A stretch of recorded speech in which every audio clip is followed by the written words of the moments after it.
So I'm going to, okay. Hello, everyone. We are back again with Tea Time with 2FEATHERS, where we go through the journey of alchemy and speak to various people about how they have turned their mess into their magic or their pain into their purpose. And today I have the pleasure of being here with a wonderful artist, Jael Varma, who is located in India, who I've also had the honor of working with on a publication, Women in Eve's Garden, which is in the U.S. Library of Congress to promote voices of female and non-binary artistry. So with that being said, here is Jael Varma. Hello, namaste.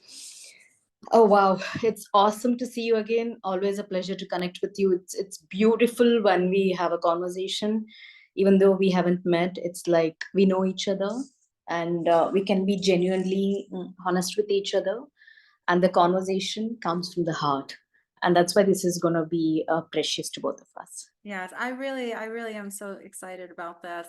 And to anyone watching, as you learn more about this beautiful person in front of me, you will see why I love her so much. My mom loved her poetry and everything. She's just an amazing voice, and I would love to gift all of you just a little bit of insight into the things that she has experienced and journeyed through, because she really is one of the strongest people I know, and you will see why in just a few moments. So if you don't mind taking us through part of your journey and how you've turned that into what you have birthed in the world since then. Yeah. So I'll begin with the recent, the most traumatic experience. Um, it was my mom's cancer. I know everything was fine, we are doing well, and suddenly, boom, the cancer knocks on the door, and you have to open it. He doesn't seek permission. As I already told you, we're not prepared. You always think it's not going to happen to us. It always happens to somebody else. We see it on the news, we read it on the newspaper. But when we face, we are not equipped enough with our emotions or skills how to handle it. My mother being the single parent, and I'm the single child, she was my foundation, my roof, my alpha, my omega, my beginning, and the end. I had to be strong for her. I had to be, but I was vulnerable. I was breaking within. To be both at the same time, it's excruciatingly painful. It almost gets physical. You feel knots in your stomach, your heart burns, and you can't cry, but there's so much of tears. You feel the pain in the lump. I'm sure you know about it. Yes. Living every moment, going to the hospital. I still, Lucy, I feel I can hear the screams in the hospital of other patients, the smell. It's not gone. I don't think it's ever going to go again. And I lost her. I was just holding her in my arms, and she died on my arms. Like, I thought I'm going to die that day. Like, I had written a poem that day. It says, when I was born, she held me in her arms. When she died, I held her. It was full. And I came out of a very mm, traumatic relationship, and it was painful because everything came at once. I lost important friends in my life. The money was gone. Cancer can be very expensive, at least in my country. And the relationship was out, and I was in the bottomless pit. I just did not know what to do. Even going to the bathroom or brushing my teeth was Herculean task. And that's when I came to your country. Your country was amazingly kind to me. I was there for almost 2 months. I stayed in my friend's place. I came to Manhattan, read my poetry. That was my first poetry. The strangers on the road, everywhere I met people, amazing. That's when I realized, oh my God, I was wounded, I was hurt, and I came there. And I have tears when I say this. They were beautiful people. When I came back, I was like, what do I do? I was not working then. And then, yeah, I will have to tell you about what happened in Niagara Falls. I was just standing, soaking in, I surrendered myself, and the water was all over me. And for a moment, I was happy. Then I start feeling guilty. No, no, you're not supposed to be happy. You lost so much. That's when I realized I've been a very melancholic child. People used to ask me why you're sad all the time. My dad left when I was young, and he was a love of my life, and he left without a goodbye. And my mother was not vocal about it. She never told me, and that's when the abandonment issue started. The moment somebody says, even my friends, like they're going to leave, I'm like, no, no, please don't go. I Mm. literally plead and beg them not to go. I don't know where this was coming from. It was nauseating, of course, for them. I clung on, and I was hungry for love all my life. Even if people showed tiny bit of love, I was like, oh my God, it's so much of love. I thought I was not worthy because my mom was working all the time. She had to. And somewhere I feel she was going through a lot herself, and she was not emotionally available at that when I was growing up. So I literally nurtured myself. But thanks to books, I thought Jane Eyre is suffering, so I have a friend in her. Oliver Twist is suffering, so I have a friend in him. So I form my own coping mechanics. That's when this happened. Wrong men, wrong people, wrong friends, no self-respect. I did not love myself. I thought I was ugly while growing up. I took a lot to believe that I was beautiful. Even now, I'm like, okay, okay, it's fine, it's okay. And then coming back to after my mom lost, like I almost killed myself. Then I thought, no, a voice in my head or whatever voice, it said, Joel, you haven't seen Northern Lights. You have to go and see Northern Lights. And you're not going to die like this. You're going to die being happy. Then I went to therapy. It helped me tremendously. And I have to tell you this incident. I was crying my guts out. I'm sad. I was like, why me? Blah, blah, and all that. Then I started laughing. I'm like, oh my God. It was like an epiphany. I've lost everything. I can't lose anything more. Let me enjoy life. Let me begin baby steps. So I did not go back to work. I sat with my grief. I handled it. I became its friend. See, the problem with us is like we make grief our enemy. No, no, no. Come sit with me. Okay, this is what it is. I literally gave birth to me. I nurtured me. And now I'm in a beautiful space. I live alone with my pet. I lost my dog very recently. I accept my mom's death, and I work in a private bank as assistant vice president. I write, I read, I love. I never given up on love because love is beautiful. It's amazingly beautiful. I always tell I'm perpetually in life. I'm perpetually in love with love. It can be an idea, trees, breeze, water, you, this conversation. Need not necessarily be a man. You become love, right? When you're That's seeking so right. much, you become love. And then I started cancer trust in my mom's name. I help in my own little way. I help people with cancer. So turning pain into power.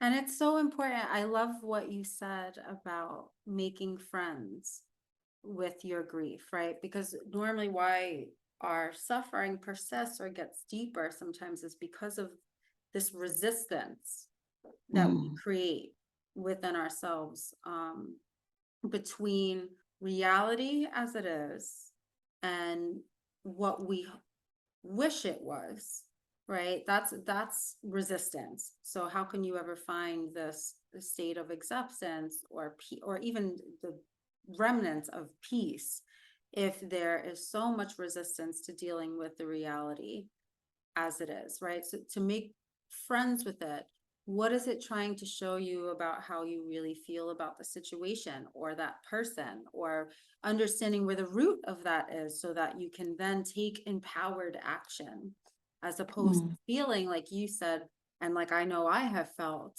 right?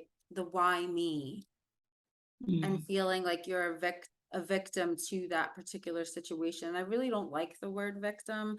You were tremendous to me in a conversation that I had with you about the word victim. I'm not sure if you recall that conversation. And I spoke about this in the first session I recorded, which was about my journey and how sometimes in a situation you are the victim in a situation, and that's not the same as victimhood mentality. And it's okay to admit that you have been the one harmed in a situation, especially if we're talking about unhealthy, toxic, abusive relationships.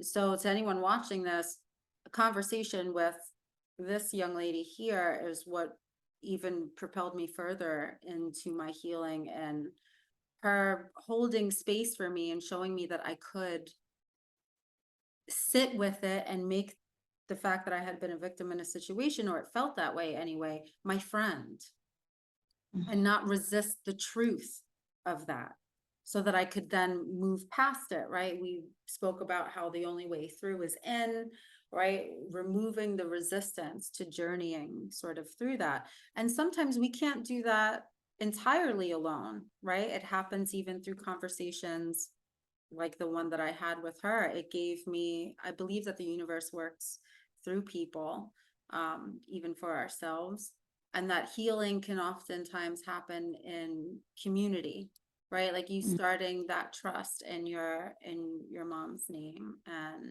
and helping others who are dealing with cancer. I'm sure not only are you giving wonderful medicine and healing to any of those people that you touch, but do you find that doing that has aided in your continuous healing? Yeah. So when you said about resistance, I remember what happens in boxing. The more you resist in boxing, it's gonna hurt you. So you become a wind and you play. So when the blow comes, you learn how to take it.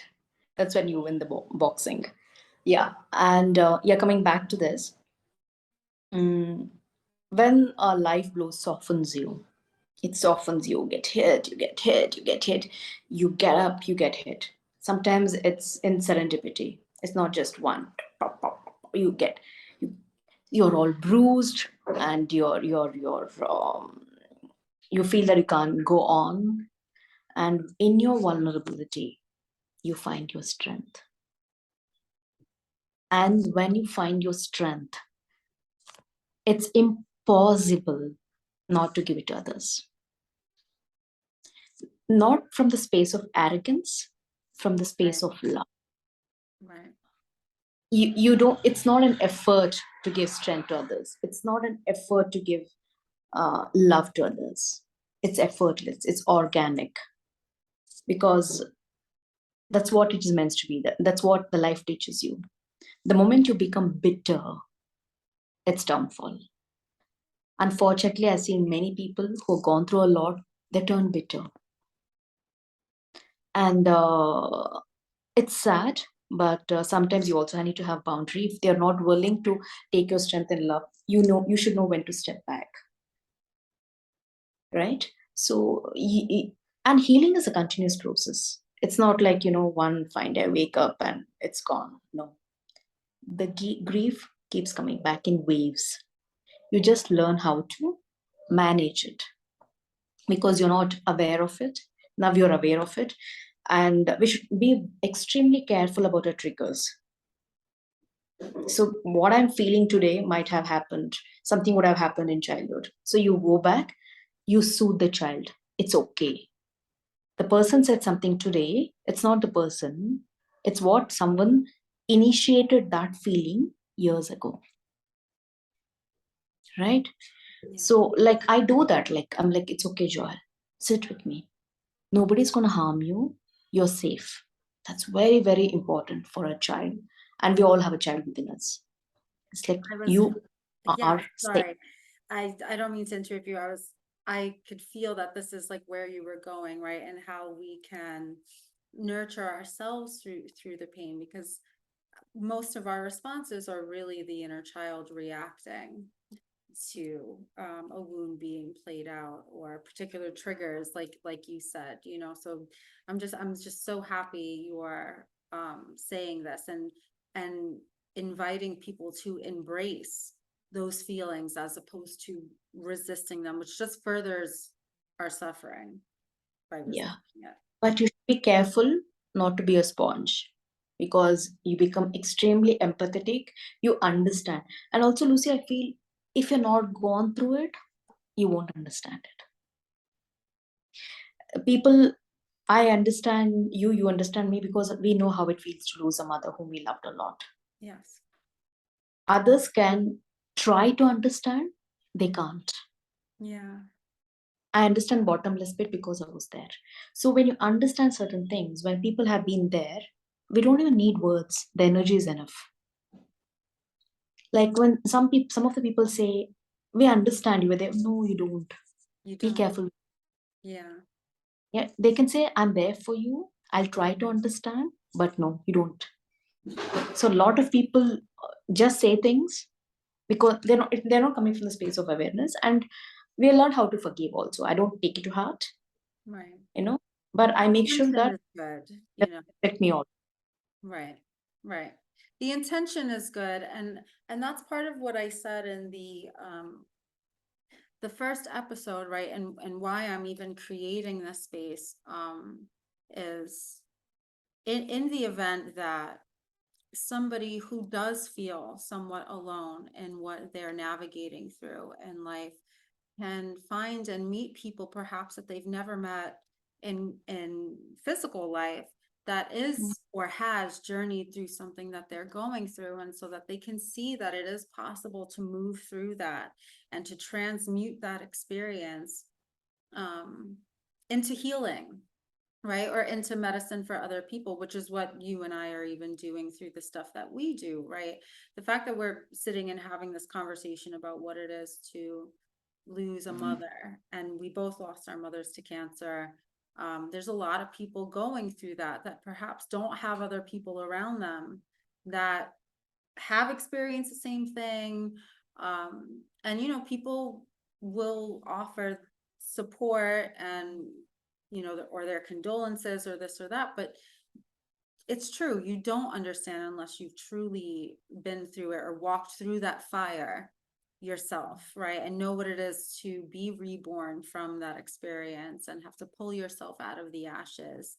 um and that's why I think you were helpful to my healing as well, because here I had met another person who understood exactly what that was like. I held my mom's hand till she took her last breath, so I understand what that is to watch somebody leave their Yeah. body, to watch, right, to watch their essence um go back to source, so to speak, right?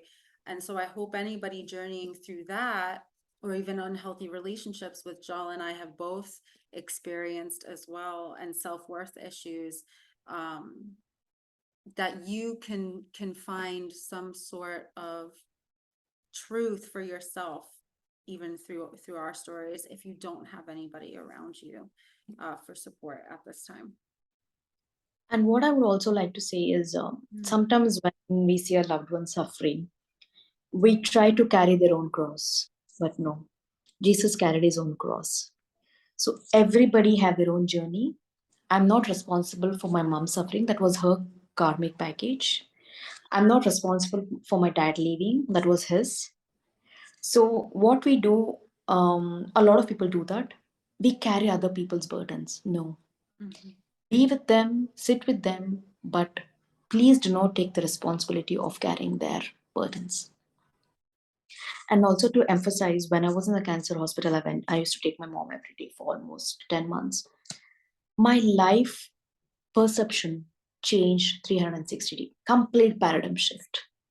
I realized it's not words, it's always actions. Like I stopped telling I'll pray for you. Of course, prayer is very powerful. When people say I'll help you, I'm like, how? Emotionally, financially, physically, how? Do not say empty words. Be there for the person. So I've seen a lot of people don't like me for that. I'm like, oh, we are there. Like how? Please, please Right. tell me how. Right? So only actions, only actions, only actions. And be So intentional with words, right? Because words are like spells. So we should be intentional with the things that we're saying, even the way that we speak to ourselves while we're going through these things, right? Constantly telling yourself that you can't deal with this, you can't do this, you can't do this. You have to, like you were illuminating before, sitting with that inner child, like how would you deal with a young person or a child coming to you with these emotions? right? Would you tell them that they can't get through it, or would you nurture them, right? And Even try to shift their thinking a little bit. for so many years, like, after I became aware of all this, when I see the younger me, I cry. That child needed so much of safety, so much of love, so much of hugs, so much of physical touch. Oh my God. There's so many out there who wounded, masking in the adult life, making wrong decisions again. My heart goes out to them. There were time when I growing up, I'm like, hell with you. You're not good enough. That's how I used to talk to myself. Like, what the fuck? Like, now I'm like, no, you are beautiful. And that's exactly when I started looking beautiful. Your belief becomes your magic. That's right. Thank you for saying that. Thank you for saying that. You know, it just goes to show that the things that you, and I know these are things that are said, widely, the things that you constantly tell yourself end up becoming your reality, right? Your perception, and your perception before you're conscious and before you have a certain level of awareness, your perception can be very rooted in trauma and conditioning and things like that, right? But once you shift the awareness of it, you can choose to speak differently to yourself, which will then, along with other practices, rewire your entire nervous system so that you actually can move past it. Yeah. But it comes with a lot of cons also. The moment you're healing, the moment you're doing well, people won't like it. I had a lot of people, around me when I was damsel in distress. The moment I stood up, the moment I was strong, for some reason, they don't like me. They're always trying to drag me down, have gossip around me. It's not like it affects me. I'm like, why? You should be supportive of a person who is doing well. Despite knowing our journeys, they're like not there. And they're angry with us because we have healed or healing, and they don't support us, our loved ones, our friends. So that's a price we pay, and we can't do anything about it.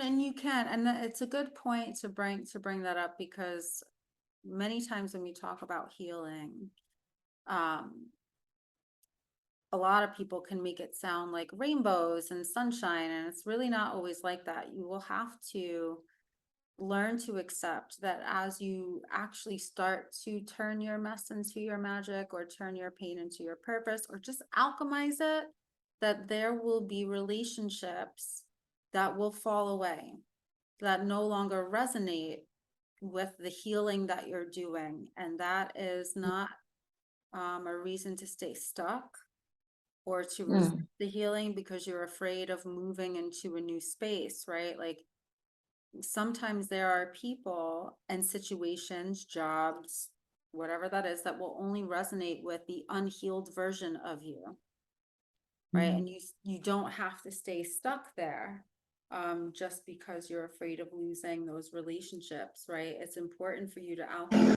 things that you need to alchemize and move through that. And the situations, jobs, people, places, everything that are meant to be with you on the other side of that mm, healing and the other side of that perseverance will endure that journey with mm. you, right? But please don't allow the fear of losing things or relationships stop you from putting one foot in front of the other to get And onto it's the other side of that.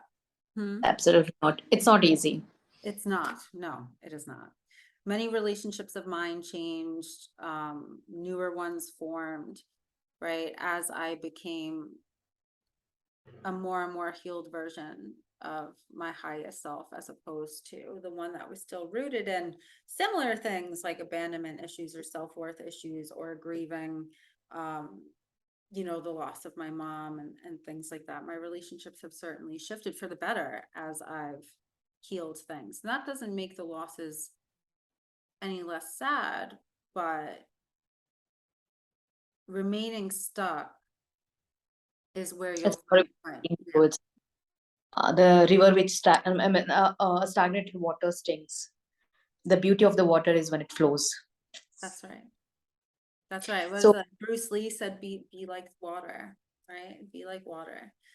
You know, just flow, right? That's its natural state is to flow, just like energies is to expand and contract and flow, right? Love's very nature is to expand, contract, and flow. That's what we are. So allow yourself to shift. yeah, and that's it. We have to have a lessons. We need to learn. We have to go through it. Uh, Sculpt ourselves, and it's beautiful. And I'm so happy for the tragedies. I relish life now. I enjoy it more. I give importance. If not for that, I wouldn't be who I am. I think I would be very boring. What's some advice maybe or wisdom rather you could give anybody finding themselves at the beginning of like a dark night of the soul or just finding themselves in a really painful situation? What's something you might be able to offer them as advice? Yeah. So I'll give a few practical advices. What helped me. So the moment you feel massive anxiety or you feel that you can't breathe, you actually have to concentrate on breathing one breath at a time. And at that moment, if you're in the house, leave that room, shift to another room, or take bath. It always helps. Water has healing power, so on the skin. And journal everything. Whatever you feel, journal everything. Write down. Okay, it has to come out. Write down. And please don't take other burden on yours. It can be your parents, it can be your spouse or partners or lovers. Please don't. And come out of the why me mentality. Why not me? Okay, and speak to someone who understands, because there was a time I used to talk to a lot of people and I used to get angry if they didn't understand. They do not have the bandwidth to understand. If possible, please see a therapist. It helps a lot. Okay, and be careful of whom you talk to, because some people might be in there just for the gossip or to know what's happening in your life. And mindfulness, be in the moment. If you're sipping your tea, be there. If you're looking at the sunset, be there. If you're kissing someone, be there. Complete surrender. Just be there. That's very, very important. I love that. Thank you so much. And I love that you touched upon writing things out, getting thoughts and feelings out of your mind, right? And I'm a huge advocate for writing for healing. As a fellow poet, it has helped me navigate so many experiences in my life that I don't think I Yeah. necessarily could have navigated Mm. as positively as I did. It's just been a beautiful outlet for me. And whatever that is, it could be dance, it could be music, it could be Yeah. singing, Physical. something. Yes, do something that can help you release. And if you're unsure of how you feel, I think writing is particularly important with that, because if you just write out your feelings every day for a week or even every other day, you can look Mm. back and see what your patterns of thought are. Where does your mind and feelings normally go? Is there a pattern there, right? Which will bring you into a state of being more mindful, right? And how we choose to think. And also, like, people, as you said, people get stuck in the past. There's no point in watering dead plants. It won't grow. Dead relationship, romanticizing over that, no. Be a river, flow. Acknowledge it. You had a great time, bad time, it's fine. Next, what next? The moment we start watching dead plants, it's gone. We're wasting our time. See, like I still feel I'm in college. With the blink of an eye, it's gone. Yeah, the And go last thing I knew, I was make. 25. That was a long time ago. I still feel 25, which is Yeah. Well, thank so you go so much. out Yeah. Mm-hmm. into the Oh, please. nature, Mm-hmm. in nature is very, very, very important. When you write, burn things. If something which you don't like, burn it. Or the breeze, or the water, or the trees, hug a tree. I feel I'm a pagan. In my past life, I still feel I'm a pagan now. It has tremendous healing power. Definitely getting into nature. I do that often in the mornings, especially if I feel upset or if I just wake up in a bit of a mood. I will go walk in the park and sit and meditate and do a breathing exercise or like a chakra aligning mantra exercise that I do, and take your shoes off and just let your feet Yes. feel the earth. Like grounding is so important, especially when you're going through these major life changes. Because depending on what anyone knows about chakras, right? Like your root chakra is your sense of stability and whether or not you feel like you're having your needs not met, right? So like if you do feel ungrounded, simple exercises like that, going and sitting or standing barefoot in the grass or the sand or wherever you might find yourself in nature, highly recommended if the weather permits it to aid you and at least just feeling rooted.